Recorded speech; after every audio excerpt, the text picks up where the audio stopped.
Welcome back to Get the Check. I'm Maya. I'm Priya. And today we have an episode with the founder of Pylon, Marty. Hello. Thanks for having me. Pylon is a modern support platform for B2B companies. You can track your issues across any channel, Slack, email, Teams even.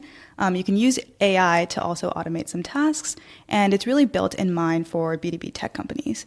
We're here with Marty, and first, to start us off, we really want to understand where the inspiration from Pylon came. Yeah, so taking a step back, like when we started the company, myself, Advith, and Robert, my two co-founders, we actually started not from a place of, we're super passionate about some space. We actually just wanted to build a really big, fast-growing company. We thought the company building itself would be the fun part rather than some sort of passion towards an industry. In order to build something really big, and just to define that in clear terms, $10 billion plus market cap is what we were going for. Mm-hmm. So first off, looking at how do you build a company of that size, we looked at the top 100 software companies in the world that were public. Oh, yeah. And actually it turns out there aren't that many $10 billion plus public companies. There, at the time when we looked, there were only 20 something. Almost all of them are horizontal SaaS products. So products that you can sell to pretty much any company in the world. Things like sales tools, marketing tools, IT tools, customer support tools that you can sell across industries. And so we realized, okay, we probably want to be in a bigger category like that. We wanted to build in horizontal SaaS. And then separately, we thought the fastest growing companies were the ones that latched on to a certain trend that's happening in the world. So we saw through many discovery calls with customer support teams that a lot of B2B companies were moving away from email to shared Slack channels, Microsoft Teams, and these new places for communication. Is this something that you saw in your personal life as a software engineer at Airbnb? Not really. So obviously we were familiar with using Slack at work, and that was way easier to use and more fun than email. I'm sure we had vendors who were opening up shared Slack channels at that point, but I didn't see it personally. Yeah, I was going to say, how does inspiration for a product like that come when you haven't necessarily faced the issue yourself? So first off, we were in pivot hell for a very long time, and even separately as well. So we're a little over 2 years into Pylon, but in my startup journey, I've been doing startups now for 4.5. And the first couple of years were totally unsuccessful. Nothing happened. When Advith, Robert, and I started working together and we set this goal of building a really big, fast growing company, we decided to focus on one industry, which was post-sales customer support, and then just do blind discovery essentially. And so we started cold DMing people on LinkedIn who had newer types of customer support titles or post-sales roles. And so things like customer success, solutions engineering, support engineers, those were new roles that hadn't existed for that long. And we thought, hey, new role probably means new workflow and something new happening there. So we explored those roles in particular. The way we actually got in touch with those people and learned from them is every day we'd wake up, message 40 people through LinkedIn connection requests, and just said, hey, we're founders who are pivoting. Do you have 15 minutes to chat? Would love to pick your brain on your job. And we would go in totally blind, basically say, what do you do? What do you care about? What does your boss care about? What are metrics that you report on? What are your workflows, et cetera? And eventually we stumbled upon this common trend among the tech companies that we were talking to. Yeah, that makes sense. Was that something you had done previously as a co-founder, or do you think that was one of the reasons why Pylon really stuck? Well, we had done the blind experimentation together as a pod of 3. But for the 2 years before, it was more, hey, we generally had an idea and then we let it evolve into things. Right. And so no, we had not done the blind experimentation of we know nothing about what you do or your industry. Let's start at nothing and see where it takes us. Start basically. at nothing. Yeah. It actually has given me confidence that you can probably just go and figure most things out, most industries out. Luckily in our case, I don't think customer support as a starting point is that complicated to grasp as a core a technical workflow concept. Exactly. Yeah. Okay. I think healthcare is probably would be a lot harder, but even that, I think you could probably figure it out. So then you're doing all these interviews. How do you kind of filter through the noise and pick the first thing to make? So we tried many things. And actually one of the biggest pieces of advice I have for other founders who are in that pivot hell journey is sell before build. You basically want to first prove out, especially in B2B, that there's some willingness to purchase. And it doesn't even have to be the right price. If I'm doing customer discovery with someone and, they're like, oh, I'm super excited about this. This is great.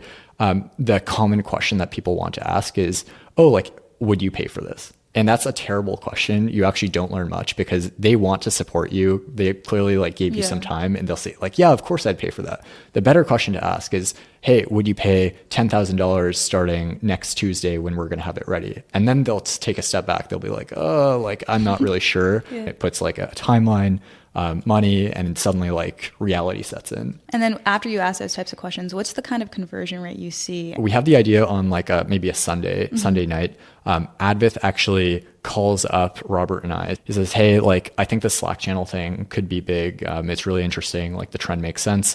And so I actually was living in a hacker house at the time with like 9 other, mostly founders. And I hung up the phone after we discussed the idea. I went upstairs and I went over to another founder in the house, co-founder of High Touch, Tejas, and he Series B data platform company. And I asked him, I was like, hey, Tejas, do you guys have this problem? And he's like, Marty, you're not going to believe it, but we both have this problem. And we're looking for a solution right now. And so it was like that fast, like 30 seconds between initial idea, like discovery between us co-founders, and then being able to find someone literally that I lived with who was experiencing the same problem. At that time, how big was High Touch? High Touch was Series B, probably like 70 people, something like that. And then I'm sure they were getting to a number of customers that was not scalable for them anymore. So this is like the common theme we were seeing was a lot of B2B companies were starting to open up these shared Slack channels, not even just for the support process, but also the sales process too. And then things just move way faster because you've skipped the inbox where a lot of, especially like tech companies don't live. So they had hundreds of those channels.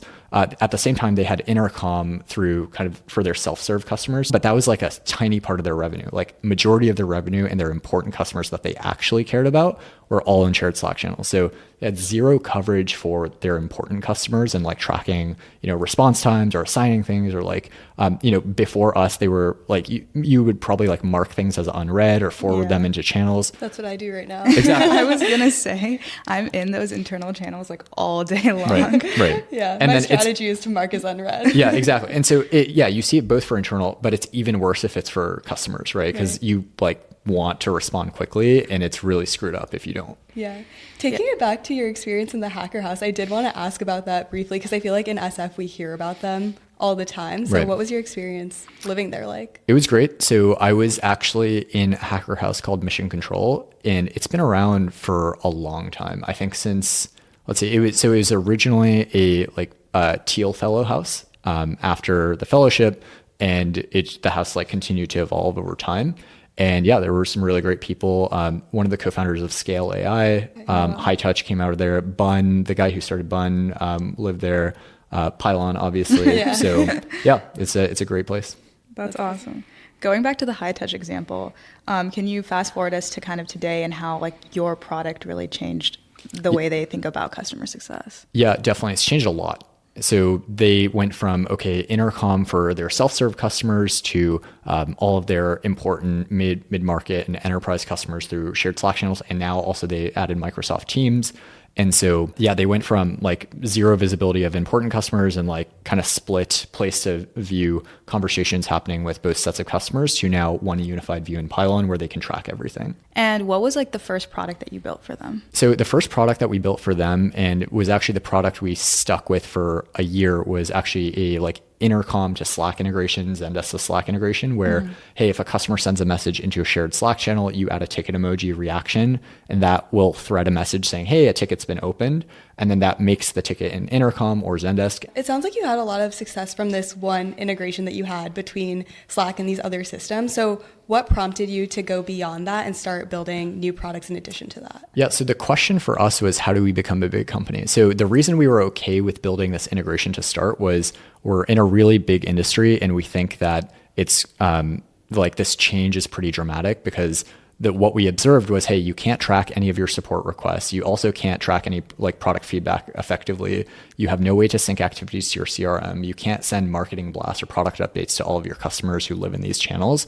Like a lot of things were breaking. And so we basically said, this trend's big enough that we should like stick around and explore it. Eventually, we're continuing to like talk to our customers. And by the way, Zendesk, for example, is not talking to their customers at that stage. Yeah. Mm-hmm. And so we're learning from these support leaders and success leaders. They're telling us all the problems they're complaining about their tooling stack, right? They're frustrated with random things, not really telling us to build them. And we started to develop this thesis that actually these other support platforms were not optimizing for B2B companies in particular, which is actually one of the reasons we thought no one had built these omni-channel integrations. And who would you say are the key people that are using Pylon today? So we sell to early stage B2B tech companies. And so usually up until around 500 employees. Okay. So we sell to very small companies, like literally YC companies with 3 people. And so in that case, the founders are the ones who are doing all the customer support,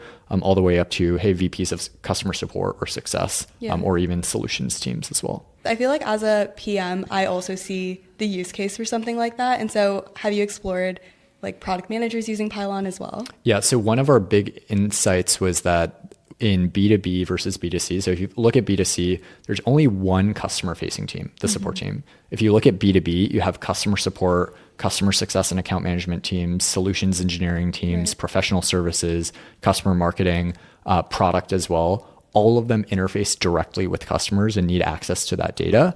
And so, what they end up doing is they buy a customer support tool, which ends up being like the center of customer data, and then a bunch of adjacent tools. You also buy a customer success platform, you buy like customer marketing platform.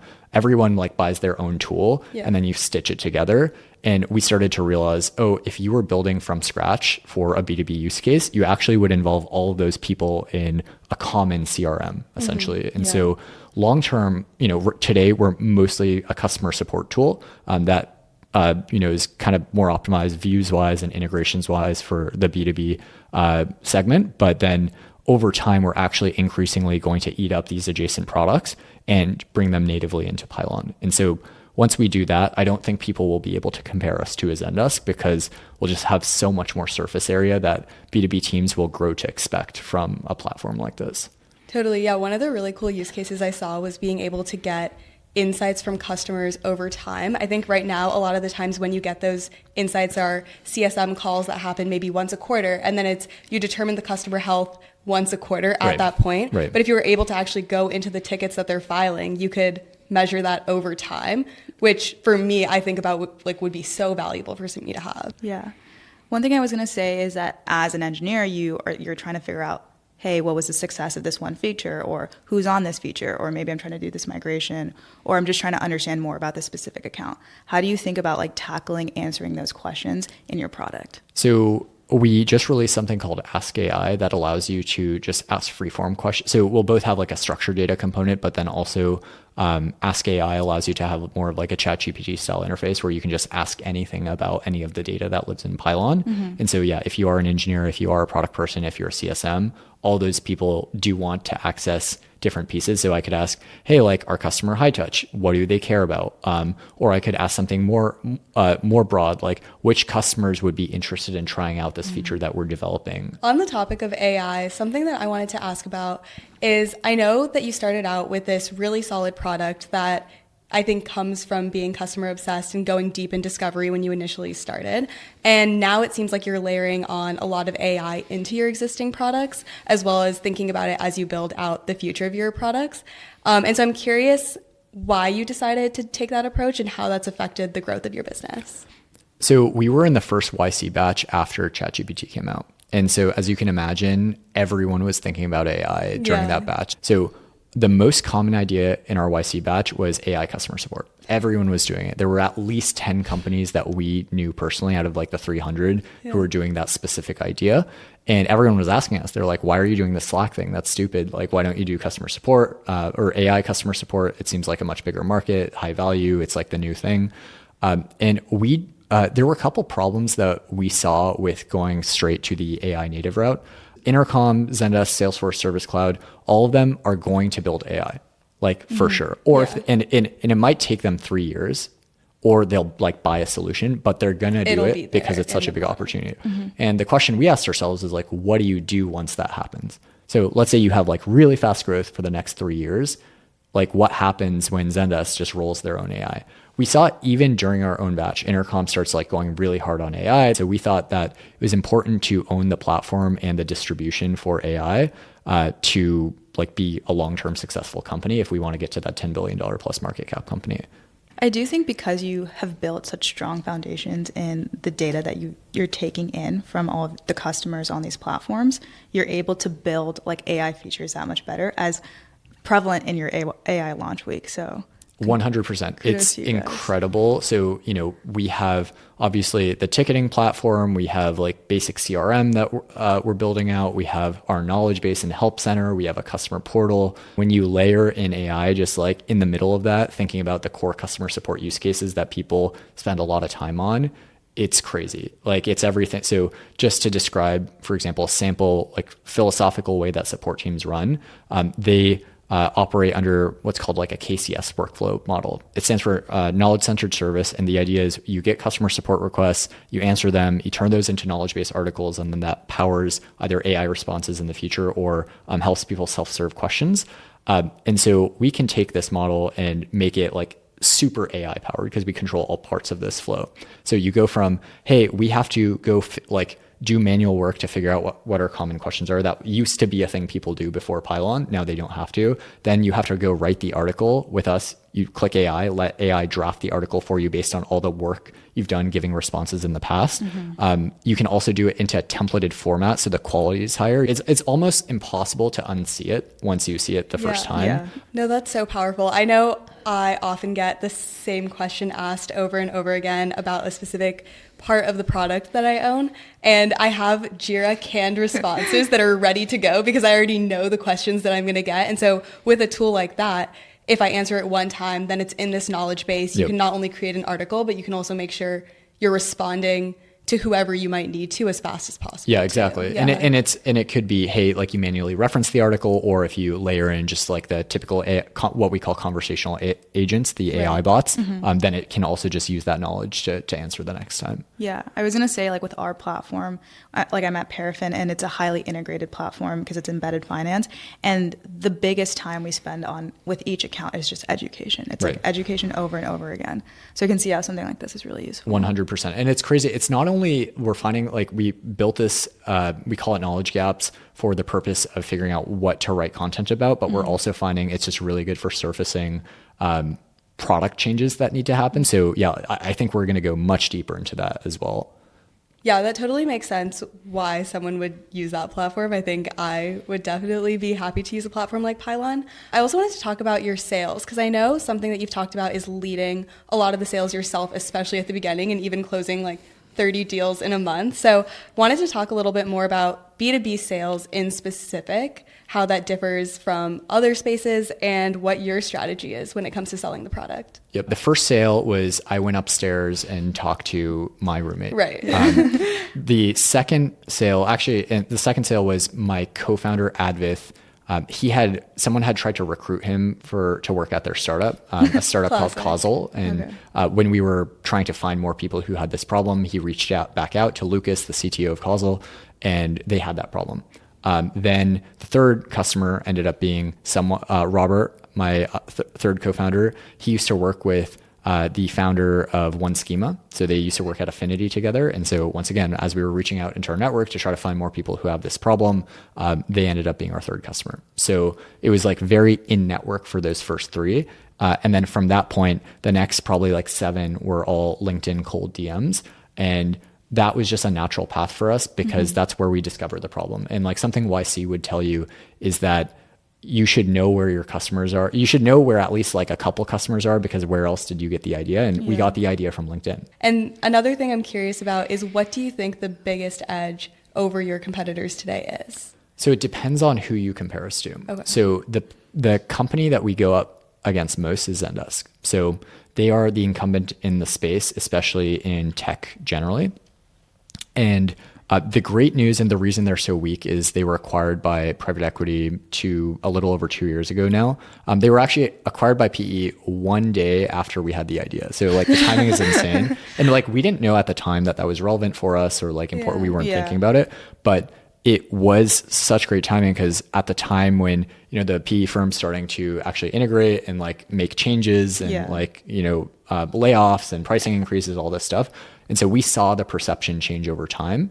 And for a lot of our customers, they actually just want to do Slack support or Microsoft Teams support, and Zendesk, Intercom, Salesforce Service Cloud. None of the incumbents support it. Oh, wow. Like they literally that's just not an option. So if you do Slack support, you just can't use those tools. And so like all of their support was happening in one place, like these new channels. And then they had this ticketing system that literally just does not ingest any of that. Oh, wow. So it's like a pretty obvious choice for people like that. Yeah. And it was a little hard for people to trust this early on. And it's hard to entrust your core system of record to a seed stage company, especially if you're bigger. So we're super proud of like the logos that we did end up getting during that time. Like Applied Intuition is one we're super proud of. That's awesome. Series F company now. They were Series E at the time, 500 employees, and they churned off of Zendesk. So with all those great logos, what is one of your favorite customer success stories, and how much time have they saved from your platform, and what are the metrics you guys track? It's so funny because I really wish I had a better answer here that was more metrics driven, but literally the example I just gave of AnyScale or Applied Intuition in this case, they had zero tracking. So it's like Stone Age. Like it's basically like you're doing pen and paper. Basically that's what they had with Zendesk to, okay, now it's tracked.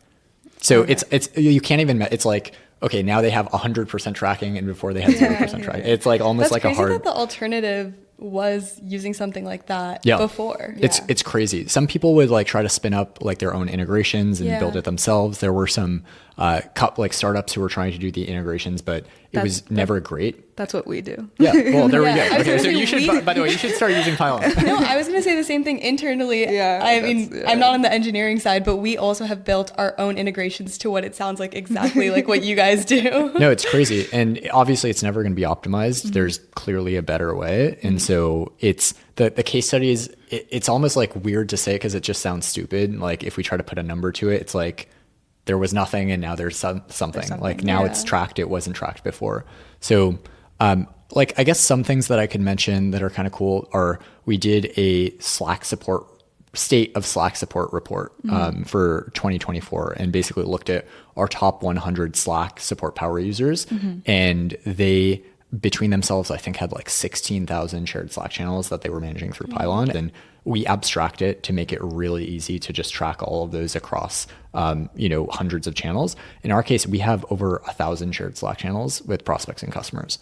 Totally. Yeah, it's clear that there's so many challenges in this world that you've already started solving and are continuing to solve. I'm curious what the major challenges in this space are that you think are still unsolved, and if there's any plans to go into them. One is in AI. So AI actually has to look quite different for B2B than it does B2C. So the obvious like B2C customer support, like AI use case is, hey, you have a lot of like tickets that you kind of deflect away. The reason that's easier to do in consumer is because a high percentage of your volume are simple tickets. Think like cancel, refund, like change address, stuff like that. Very transactional, and like a high volume, like let's say like 80% of your questions are 8 types of questions. And so you can like optimize for those. For B2B, that's kind of flipped where maybe 20% of your questions are like more simple product questions and 80% are like really complicated. And then also on top of that, you actually care about the relationship. And so you care about accuracy way more. You don't want it to say something stupid. You'd much rather have human in the loop to like make sure it's correct and you're not saying something incorrect. And so a lot of the AI that's going to have to come out, in our opinion, should be more human in the loop oriented, where it's helping people just operate faster, but the actual customer communication is still led by people. That's so interesting that you say that, because we had a company hackathon and one of the projects was building an AI support bot for our partners. And the first question that was asked was, is it human in the loop? And it's crazy because that was a project born out of the company. And so it's like, it's clear that that's like so front and center to B2B support. Yeah, 100%. And also it is really interesting, this trend. So we see a lot, only in tech that a lot of companies really want to roll their own AI and like build it out because they're excited about it and they think they can do a better job. In some cases they can, but it is a heavy investment. Basically, the common theme we see is the companies that usually try, they'll like put someone on it for a hackathon or like for like a month and be like, okay, go figure it out. It'll be like kind of subpar. And then they'll be like, okay, like why did we spend time doing this when there are tools that we can just use instead? Yeah, I can say that project hasn't been shipped. It was just for a hackathon.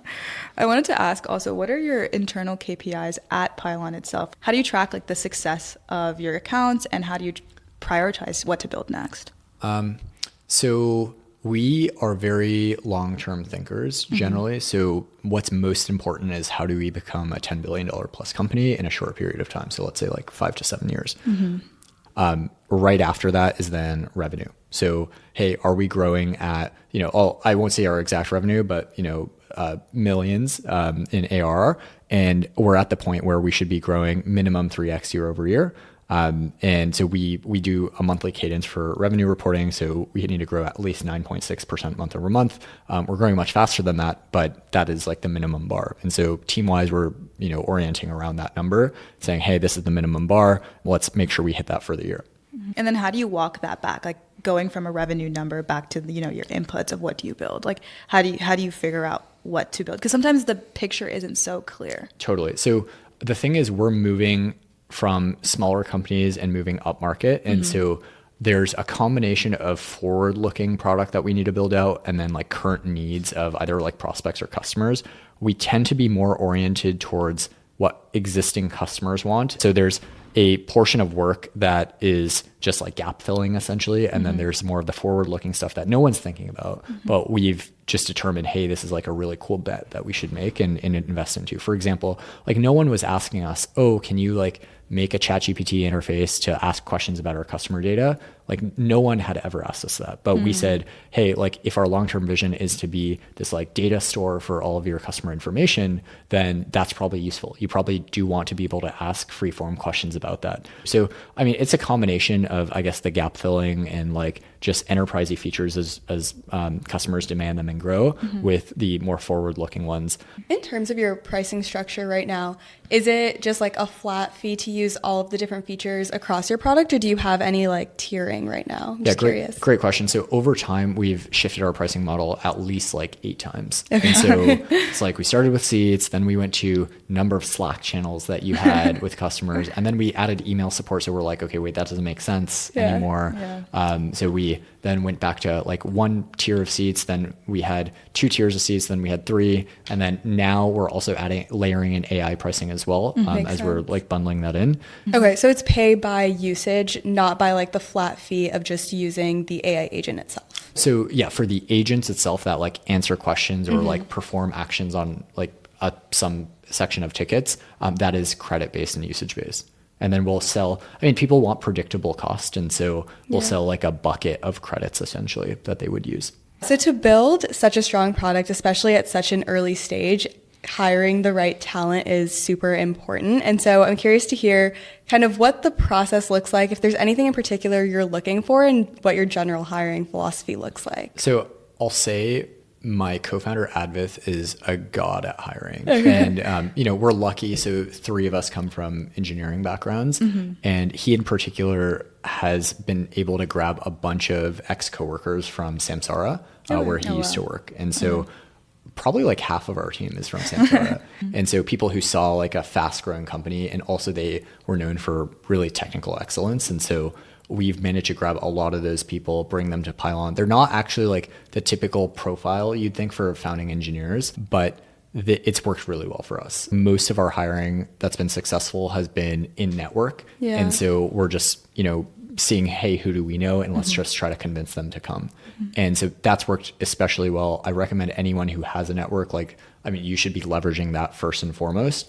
And also you probably want to work with people you like and who have worked with you well in the past. And so if you can do that, I think that's the move. What's something that you often look for in your candidates too? So I'll say like on the go-to-market side, when I'm looking at AEs, but we're hiring more if anyone is looking for a job, I'll do like a 15-minute screen. In that specific position, I'll ask myself 3 questions. I'll say, does this person come off as really smart, just like right off the bat? And when you're in sales, you like impression matters. Yeah. Totally. 2 is, hey, is this person going to work their ass off? And then 3 is, would I buy from this person? Like Yeah. that. And so Do I want to give them my money? right, exactly. And quite literally, right? So those are the 3 questions that we might ask for that type of role. For marketing, for example, it's going to be completely different. I was looking specifically for like an engine builder is how I would describe it. And it's funny, the person who we ended up hiring, Richard, like I wanted someone to be able to architect systems and like kind of get into the weeds and like understand the details. And we were walking by like a bunch of board games that we have in our office. And he was like, oh, I love board games, blah, blah, blah. I was like, oh, what's your favorite one? And he was like, Terraforming Mars. And I'm like, okay, this guy is probably like this is definitely an engine builder and that type of persona. On the engineering front, it's really just, you have to be a great engineer and frankly, just like general culture fit. I think the culture fit piece is you're like high energy, work is an important part of your life. I say like another way that we describe our engineers are like happy grinders. Like that's kind of like the profile. And how do you kind of test for that engineering excellence when you're looking at your engineers? I mean, so the biggest thing is still going to be references. Okay. So like you just ask people that they've worked with, and ideally if they're in network, you can like ask people they don't send to you. And like they'll tell you, right? They'll be like, this person's good or they're bad. Yeah. Okay. And so that is the best filter. Everyone has a reputation. Yeah, everyone has a reputation, and like they already basically have interviewed for the job at that point. So like our like second and I guess first, second, third engineer, fourth engineer as well. Like I don't think we really did any technical interview. Oh wow. I think we just knew they were good. They had were like excellent, a good yeah. reputation. Like Jesse, our second engineer, everyone just knew he was a beast. Yeah. And then once you get that top talent, how do you retain that talent? You keep doing well as a company. And, that's really the only way. And then also, if the company is doing well, that can cover most sins. Even if you're doing like really well and the culture sucks, like you'll probably stay. Yeah. So I think most important is just do well. The other thing is because we have so many people who came in through network, they just have more fun. Everyone like similar vibe, and it's definitely fun to be there. We're 5 days a week in person in SF, 23 people now. And so everyone is, we eat lunch together. Like we talk about our weekends. Yeah, I think that in-person culture is so important. So you have important. that. Yeah, I work 3 days a week, sometimes 4 in person, and I think like that is like has contributed to like the success and the culture of the company. It's like people want to work with people that you're friends with, that you can like just Totally gossip with too. Also, the other thing so we're starting new grad hiring as well. And I can't imagine being a new grad that's not in person. Yeah. Like, Yeah. wouldn't that Yeah. suck? Like, how are you going to learn anything? No, it did suck. It did, I was going to Okay, say, did I both was of you? also a Okay. new grad. Yeah. Yeah. That would be terrible. So we also, I don't know, maybe we're like the old guard of SF. Like we got to be new grads right before the pandemic. So I graduated in 2018, worked at Airbnb, also like went through the whole like internship cycle in Yeah. San Francisco. And that was so fun. Like there are all these interns everywhere. Like everyone's getting paid too much money. Like there are like intern events all the time. They're all in intern housing together. Yeah, exactly. They're like friend groups. I've found so many happy couples from these things too. No, it sounds Totally. so fun. And Yeah. I didn't have a single internship in person because it was all COVID. I'm so sorry. Like we definitely want to be part of the change that brings that back. And the one way we're also thinking about hiring is we've created a really great foundation of design patterns. And this is something that they learned at Samsara. Basically, they had senior and staff engineers build out really good design patterns and foundations. And then you bring in new grads who are just going to grind really hard. And they just like copy paste a lot of times to like build out whatever features. And it's hard for them to screw up the core thing once you've already built like a really solid thing for them to work off of. SF is so back. SF is back. SF is back. I actually think it's better than it was before. I really like startup people. I really like founders.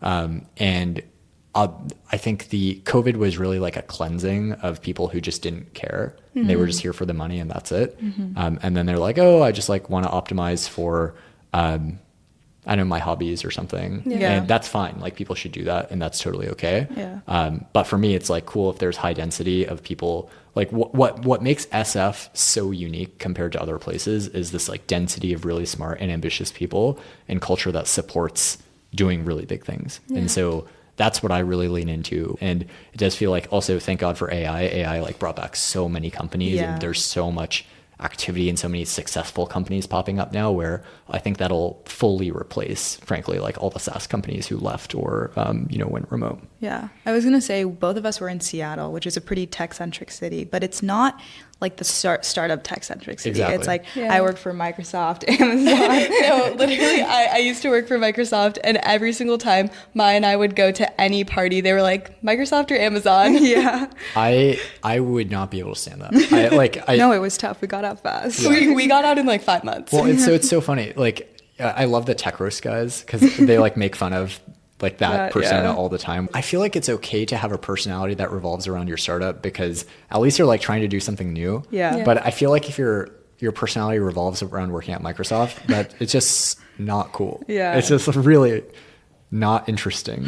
So I noticed on LinkedIn a story that went viral is that you guys raised a Series A in under 14 days. Congratulations, first of all. Thank you. But also want to hear more about that and what it was like doing that. So fundraising has been really easy for us. And I think the reason is we just have focused on trying to be a big, fast-growing company, right? Then how you explain the company to investors makes a lot of sense versus you like work backwards where, we like found an idea and then we have to put the puzzle pieces together on how it becomes big. We didn't really have to do that. And so the Series A, typical benchmark for when someone might go and start fundraising is usually like $1 million ARR. We were actually, didn't have $1 million ARR at that point. One of our angel investors who had access to our monthly investor updates that we would send knew exactly what we were building and, was really excited about us and had seen us during the seed, but didn't have a chance to invest properly. And so they basically preempted us and said, we want to be involved. We had raised 3.3 million at that point, and we had 3 million in the bank. So we basically hadn't burned anything. We were being hyper efficient, paying ourselves like nothing, living in our office. And we asked ourselves the question of, so first off, do we want to raise an A eventually? The answer was yes. And then 2 was, will we get better terms if we wait? And so, hey, let's say we want to wait like 3 or 4 months. And the answer was no. Basically, we'll get good terms right now. This is a really good fund. If we do want to do a Series A fundraising process, we should do it opportunistically because there's this opportunity like in our laps. Presented to us, yeah. Exactly. So we reached out to partners that we had already spoken to, people who had inbounded us that we were vaguely interested in.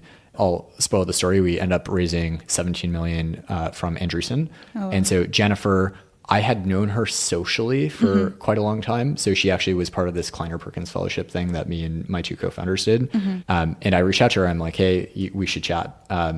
And I was like, we're not fundraising, but like potentially, like if you wanted to be involved, you might have to figure that out soon. Yeah. And so basically said that in kind of like a non-committal way because we didn't want to get rejected. We didn't want to say we're fundraising and get rejected because that's stupid. If you don't need the money and you get rejected, like that would suck. Basically kind of played this game of you should do your due diligence now. And so the interest started to boil.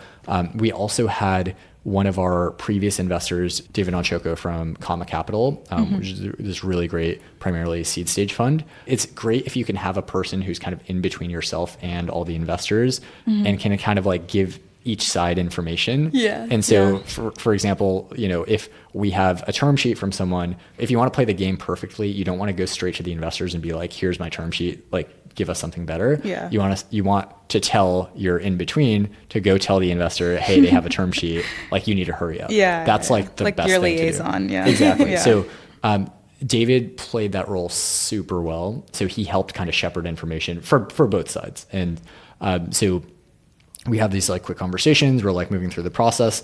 And like a week after the like initial conversation, we now are, it's like coming into Monday and we have 3 partner meetings scheduled. And so, we Uber down to Menlo Park and we go to Andreessen's office first. And it's like this big like boardroom with like 25 people in there. I had made the deck the day before. So it's like Sunday, I'm like scrambling to like put all the, again, like all the work we had already done, trying to figure out where we want to go and just putting it on paper. Yeah. And so, we just told the story. And so it just is a very simple story that it's like, okay, seems like a pretty good bet. Like they're in a horizontal SaaS category. There's a really good team. They're growing really fast. They have good like previous investors. Like there wasn't like, we just gave very few reasons to say no. Yeah. Because it just makes sense. Yeah. It's also just an easy product to understand. And also what was interesting, so meanwhile, there are all these AI companies who are able to raise Series A's. Actually, B2B SaaS companies were struggling to raise A's at that time. And so we were actually like a breath of fresh air for these funds who actually are trying to deploy capital into SaaS companies, or specifically like, application SaaS is what they would call it. And there aren't many companies to invest into because everyone's focused on AI. So actually, in some ways, we kind of benefited, and we've benefited in many ways from that, of like being focused on something that's not the hype thing, while still having like clearly a successful potential path in future. Yeah. That's really interesting because I feel like whenever I hear about VC funding, you always hear about AI. So it's interesting to hear that perspective from you as well. Yeah, for sure. And we tried to make it pretty clear that AI is not the focus right now. And like the insight we had was that B2B was having its omni-channel moment. Yeah. And so we stressed that, and we're like, look, we have revenue for that. They talk to, 1 million of our customers. And yeah, everyone kind of saw that, right? So the writing's on the wall, and we started to, and even since then, it's become more and more clear like where we need to go, and that actually AI isn't necessarily still like the big thing. It's like shiny and will accelerate us even faster and make the product even more valuable. But frankly, like even if we had no AI, the product would still be really valuable. Yeah, totally. That's a great note to end on. We've really enjoyed having you today, Marty. Pylon seems to be growing really fast, solving a key point of frustration across the entire industry of B2B. And we can't wait to see where Pylon goes with this and how you guys continue to evolve. So yeah, thank you. Yeah, it's been awesome chatting. Thank you so much. This was fun. This was fun. Thank you. Bye.